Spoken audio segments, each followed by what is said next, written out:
मौर्य साहब, ये जो आज आपने पोस्टर पर लिखी हुई वर्चुअल रैली की थी जिसमें इतने सारे लोग आए हुए थे और आप भी मंच पर बिना मास्क के घूम रहे थे, क्या ये चुनाव आयोग के जो नियम है उसकी अवमानना नहीं थी और लोगों को कोरोना के खतरे में डालना नहीं था?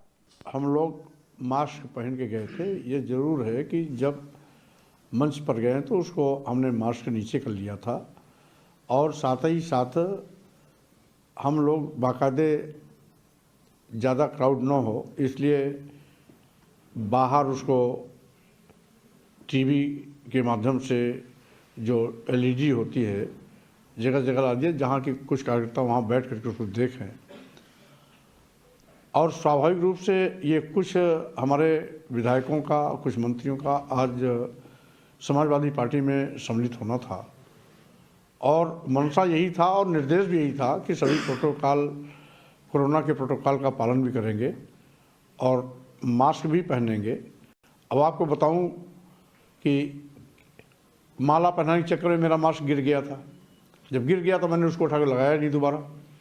तो इस तरीके से मंशा ये नहीं थी कोरोना प्रोटोकॉल को तोड़ा जाए। मुझे तो आपकी भी चिंता हो रही है। आप देश के इतने बड़े नेता हैं और 60 साल के आसपास आपकी भी उम्र है।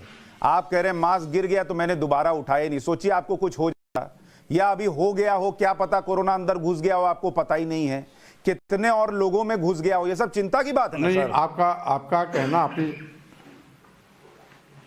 कहना अपनी जगह सही है, लेकिन गिरा हुआ मास्क भी उठा के लगाना वो भी तो खतरे से खाली नहीं है। नहीं सर, हम तो फोटो देख रहे हैं, उसमें आपने मास्क जो है कान में पहना हुआ है और उसको दाढ़ी के नीचे कर लिया है। अरे आपकी फोटो मास्क में भी आती तो बहुत प्रभावशाली आप दिखते, उसमें चेहरा दिखाने की जरूरत ही नहीं थी। नहीं, वो तो मैं कर लिया था। हमको जब मंच पर बोलने जाना था तो उसको मैंने कर लिया था, क्योंकि बोलते वक्त वहाँ भीड़ नहीं रहती। बोलते वक्त मैं अकेला रहता हूँ तो उस समय मास्क को मैं नीचे कर लेता हूँ, प्रायः कर लेता हूँ। पर सर ये सब कोरोना नहीं समझेगा ना सर? चुनाव आयोग ने यही सब तो रोकना था, आपने पहले ही दिन धज्जियां उड़ा दी। नहीं, मैंने पूरी कोशिश की कोरोना प्रोटोकॉल को फॉलो करने के लिए। अच्छा सर, आपने कहा कि हमने लोगों से भी और कार्यकर्ताओं से भी कहा था कि ऐसा प्रोटोकॉल फॉलो करना है। अब लोग यही तो बोल रहे हैं सर कि समाजवादी पार्टी की सरकार आई तो चीजें कंट्रोल में नहीं रहेंगी, लॉ एंड ऑर्डर कंट्रोल में नहीं रहेगा। लोग आज आपको सुन के कहेंगे कि जब आपका कार्यकर्ता आपको नहीं सुन रहा, अखिलेश यादव को नहीं सुन रहा, एक मास्क नहीं पहन रहा, तो वो सरकार आने के बाद क्या करेगा फिर? नहीं, प्रायः देखा जाता है कि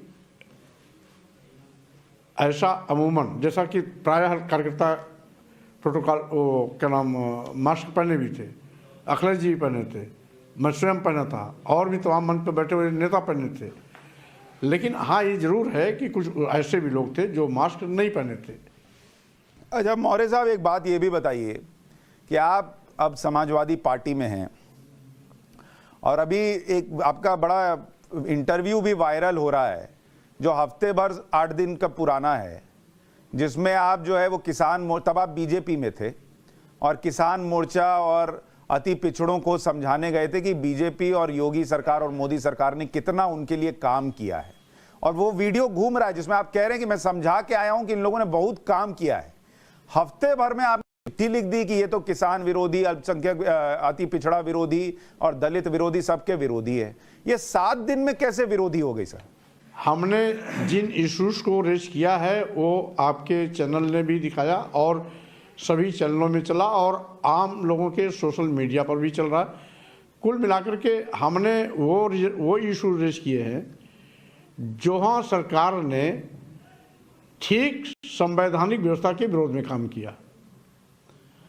इशू अनुसूचित जाति, जनजाति, पिछड़े वर्गों के आरक्षण की सुविधा से है। इशू किसानों को लोकतांत्रिक व्यवस्था में सालों साल खुले आसमान के नीचे रहने के लिए मजबूर करने का है। इशू आज नहीं, मैं मान गया सर इशू है, मौर्य साहब मैं मान गया इशू है और ये आप हमारे कार्यक्रम में पहले भी आके हमारे चैनल पर बता गए। मैं तो पूछ रहा हूं 7 दिन पहले जो फायदा गिना के आए थे वो फायदे बता दीजिए, क्या गिना कर आए थे उस कार्यक्रम में जब आप बीजेपी में थे? देखिए, अब बीजेपी में रह करके मैं समाजवादी पार्टी की बात तो करूंगा नहीं। और तो वहां उस इसलिए दिन पब्लिक से झूठ बोल के उस आए थे। समय मैं अपने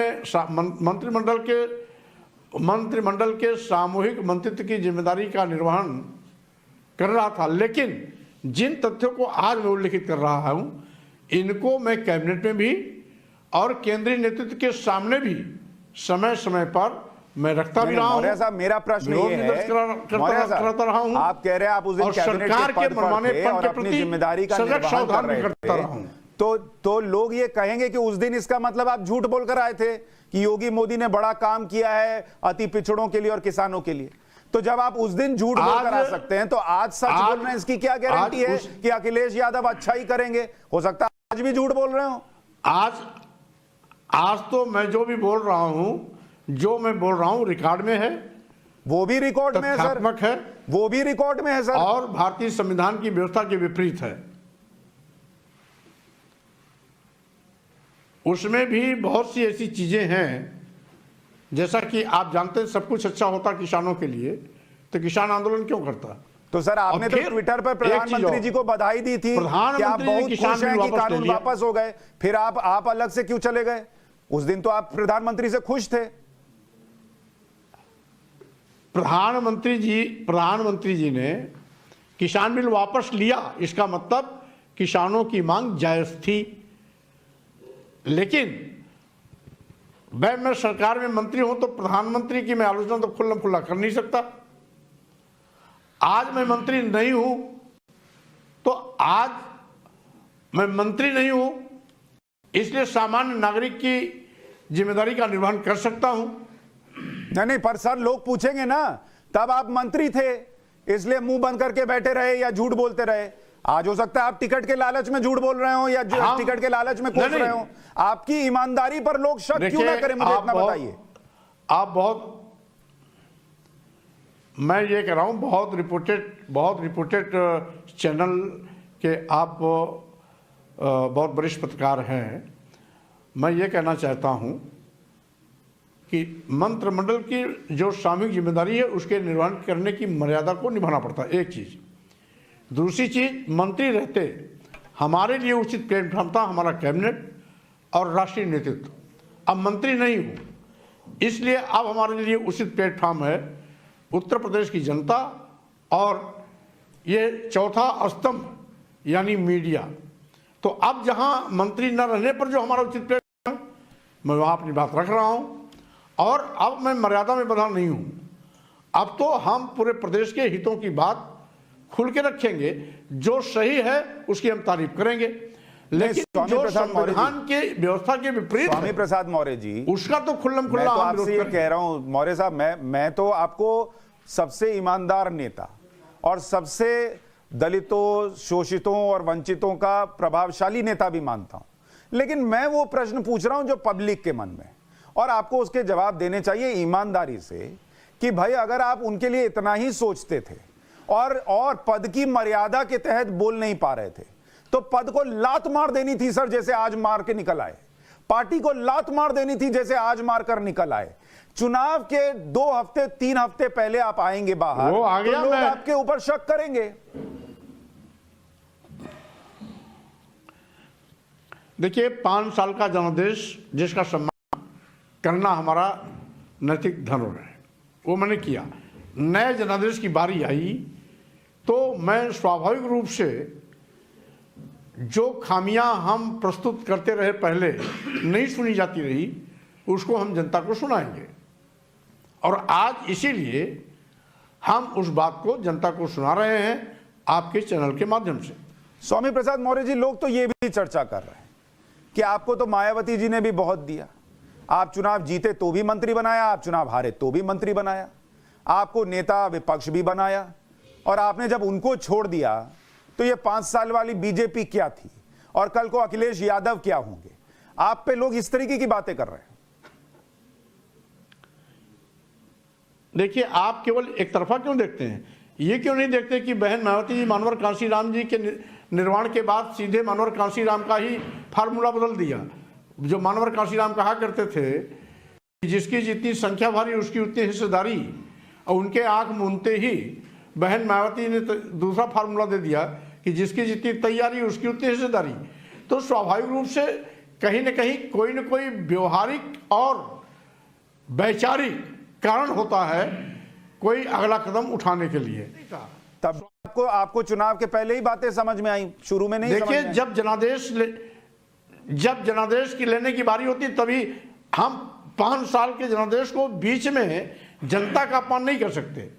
हम भले मंत्री पद छोड़ नहीं कर सकते सर, रहते, क्यों नहीं कर सकते सर? जनता का जनादेश क्या है? मौर्य साहब, जनादेश क्या होता है कि आप पब्लिक की आवाज बनिए। जब आप आवाज नहीं बन पा रहे हैं तो वहां सत्ता में बैठा रहना जनादेश थोड़ी है। 5 साल तक नहीं, जिस जनता के वोट पर हम आए हैं उस क्षेत्र का विकास भी हमारी जिम्मेदारी है। अच्छा, मुझे एक बात और बताइए, लोग क्यों यकीन करें आप समाजवादी पार्टी में रहेंगे? लोग ये क्यों यकीन करें कि आपके कहने पर उनको समाजवादी पार्टी के लिए वोट करना चाहिए? अखिलेश यादव ने मौर्य समाज के लिए क्या किया है, 3 काम गिना दीजिए। हम कह रहे हैं कोई किसी भी समाज के लिए नहीं किया है। हम संवैधानिक अधिकारों की रक्षा के लिए, सरकार के मनमानापन के खिलाफ, झूठे वादों के खिलाफ जब इन्होंने नारा दिया सबका साथ, सबका विकास, सबका विश्वास, सबका प्रयास, तो अगर ये नारा है तो अनुसूचित जाति, जनजाति, पिछड़े वर्गों के आरक्षण आप खुद कह रहे हैं तो सर, अभी आपका जवाब है। पाप क्यों कर रहे हैं? मैंने पूछा अखिलेश यादव ने मौर्य समाज के लिए क्या किया, आपने कहा कुछ नहीं किया, लेकिन आप बीजेपी के खिलाफ हैं इसलिए उनके साथ जा रहे हैं। भाई आपका समाज क्यों चला जाए? वो देखेगा अखिलेश यादव ने नहीं किया, नहीं जाएगा। आज तो 10 मार्च 2022 बताएगा कौन कहां जाता है और कौन कहां नहीं जाता। अरे सर, मैं कह रहा हूं मेरा नाम कर लीजिए सर, नहीं करेंगे मौर्य साहब, जिसका निर्णय मौर्य साहब मेरा नाम कर लीजिए, सुशांत मौर्य। अब मुझे बताइए कि आप चले गए समाजवादी पार्टी के साथ, जिसके लिए खुद कह रहे हैं कि उसने कुछ नहीं किया मौर्य समाज के लिए, मुझे क्यों समाजवादी पार्टी को वोट करना चाहिए बताइए? भाई हम आपको पहले भी कर रहे हैं, हम एक जाति, एक व्यक्ति के काम कराने के लिए नहीं जा रहे हैं। हम तो पूरे दलित और पिछड़ों की लड़ाई लड़ते रहे और उनके हितों के लिए जब जब जहां आवश्यकता होगी हम खड़े दिखाई पड़ेंगे। अच्छा, ये भी बताइए सर, कुछ लोग कह रहे हैं कि आप जो है वो आ गए समाजवादी पार्टी के साथ, बेटी आपकी आज भी बीजेपी के साथ है, वोटर कंफ्यूज्ड है किधर जाना है, बीजेपी के साथ जाना है या सपा के साथ जाना है, पिताजी के साथ जाना है, बेटी के साथ जाना है? मतदाता नेता से भी ज्यादा चतुर होता है और आज मतदान कहां करना है वो हमसे भी बेहतर समझता है। इसलिए मतदाता के फिराक में तो पढ़ने की आवश्यकता नहीं, वो हमसे ज्यादा बुद्धिमान है और वही हमको बताता है कहां रहना है, कहां नहीं रहना है। अच्छा, एक आखिरी चीज बता दीजिए सर, और मतदाता भी हमें आगाह भी करता है कि आपको अगला निर्णय ये लेना है। सर ये बता दीजिए आखिर में जाते जाते कि आप सपा में हैं, बेटी आपकी बीजेपी में है, बेटे आपके किससे चुनाव लड़ेंगे? उनको ऊंचाहार से टिकट मिलेगा सपा का? क्योंकि वहां कहा जा रहा है सपा का एक कैंडिडेट पहले से है, मनोज कोई पांडे आवश्यक नहीं, वो कह रहे हैं मैं ही लड़ूंगा। कोई आवश्यक नहीं कि बेटी बेटा चुनाव लड़े ही। पहले मैं कह रहा हूं कि बेटी बेटा चुनाव लड़े, ये आवश्यक नहीं है। हमारे प्यास जब लाखों लाख का जनाधार पूरे प्रदेश में है, दलितों और पिछड़ों का एक बहुत लंबा चौड़ा जमावड़ा है, तो हम एक बेटी और बेटे के चक्कर में हम छोटी राजनीति करेंगे? जो तो बड़ी राजनीति पहले से करता आ रहा है, बेटी बेटा तो कल आए हैं। हम 1980 से प्रदेश की राजनीति में है। मौर्य साहब, 32 साल का समय बीत गया है। जितनी बच्चों की उम्र नहीं उससे ज्यादा मेरा राजनीतिक कैरियर है। आपने छोड़ दी सर, ये किसान विरोधी पार्टी है जोड़ करके। मौर्य साहब, बीजेपी किसान विरोधी, अति पिछड़ा विरोधी, युवा विरोधी, व्यापारी विरोधी पार्टी आपने छोड़ दी। बेटी को अभी नहीं बोला है छोड़ने के लिए कि वो भी आपकी तरह जनादेश का सम्मान करते हुए लोकसभा चुनाव के पहले छोड़ेंगी? अभी जो भी विधायक छोड़ के आए हैं, हमने इनको भी नहीं कहा छोड़ने के लिए। ये जो भी छोड़ रहे हैं स्वतः छोड़ रहे हैं। एक चीज, दूसरी चीज, अभी छोड़ने वालों का अंतिम सूची नहीं है, यह लगातार प्रक्रिया चलती रहेगी। क्योंकि 1 2 3 हो तो उसकी संख्या बताई जाए कितनी तादाद में लोग एक आध नाम तो इस्तीफा बता देंगे? दीजिए, एक आध नाम बता दीजिए, आपके चैनल पर एक आध नाम हमेशा सर ये बता खबर दीजिए, आती हमें रहेगी। हम ब्रेकिंग चलाएं, एक आध तो बताइए। नहीं, नाम तो बताएंगे तो नहीं अगर नाम बताएंगे तो मान मनोबल करने वाले वहां पर घेराबंदी कर देंगे, इसलिए मान मनोबल करने का हम मौका नहीं देंगे। अच्छा, लास्ट में जाते जाते एक और चीज बता दीजिए, आपने एक बार कहा था कि लोग जो हैं वो 3 तलाक देकर पत्नी को छोड़ देते हैं, अपनी हवस पूरी कर लेते हैं, इस तरीके का कुछ बयान था। अब आप समाजवादी पार्टी के साथ है, उनका बड़ा वोट बैंक मुसलमान है, आप इस पर कायम है, इस बयान पर?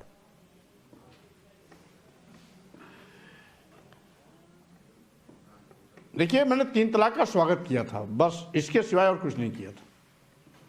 नहीं, बयान तो है सर आपका, यही वाला है। नहीं, हमने स्वागत किया था, कहता रहा हूं। तो आज अब ये समाजवादी पार्टी के मंच पे खड़े होकर बोलेंगे कि 3 तलाक वाली महिलाएं जो हैं वो बीजेपी को वोट कर दें, वो तो मोदी जी ने ही किया। अब भाई देखो, जो सही चीज हमने तो कहा कि जो सही होगा सही कहेंगे। ठीक है सर, बहुत बहुत सामाजिक न्याय धन्यवाद। के नजरिए से वो अच्छा कदम था। बहुत बहुत धन्यवाद सर, आप जुड़े और अब से मास्क लगा के चलिए सर, अपना ध्यान रखिए, बहुत शुभकामनाएं आपको। ओके, बहुत बहुत धन्यवाद।